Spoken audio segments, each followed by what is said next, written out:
बाबा साहब डॉक्टर भीमराव अंबेडकर की मूर्ति में इशारा करती उंगली का क्या अर्थ है?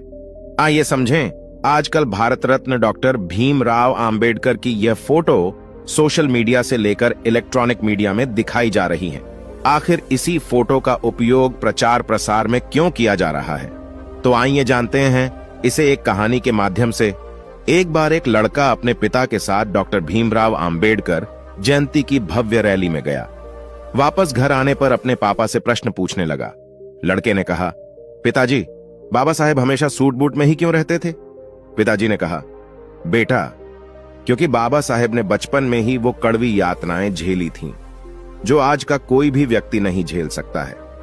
जब उन्हें पाठशाला में पानी पीने के लिए भी किसी सवर्ण जाति के शिक्षक अथवा चपरासी पर निर्भर रहना पड़ता था, क्योंकि कोई अछूत अपने हाथ से पानी नहीं ले सकता था। उस समय अपने देश भारत की यह स्थिति थी। बड़ौदा के महाराज गायकवाड़ ने बाबा साहब भीमराव अंबेडकर को स्कॉलरशिप देकर पढ़ने के लिए विदेश भेजा।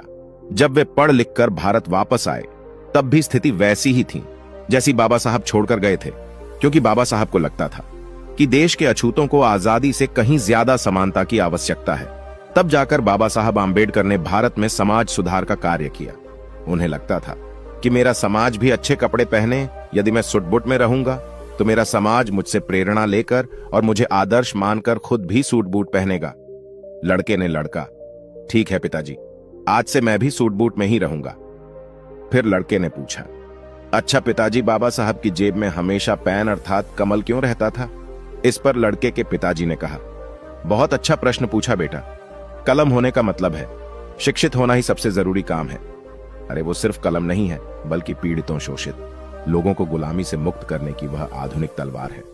उसी कलम से बाबा साहेब ने आगे चलकर भारतीय संविधान लिखा।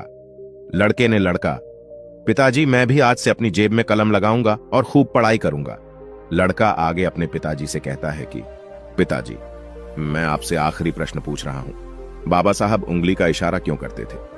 आखिर इसकी क्या वजह थी और उनके हाथ में कौन सी किताब है? पिताजी ने कहा, बहुत अच्छा बेटा, बहुत सटीक और तर्कपूर्ण प्रश्न पूछा है आपने। बेटा, उनके हाथ में जो किताब है उसका नाम है भारतीय संविधान है। इस संविधान से भारत देश चलता है और यह संविधान बाबा साहब अंबेडकर ने बनाया है। इतना जातिवाद होने के बावजूद भी हमारे बाबा साहब ने हार नहीं मानी।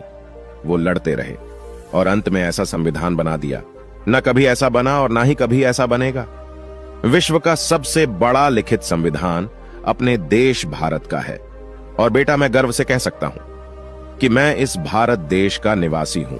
इसी संविधान से सभी को समता, स्वतंत्रता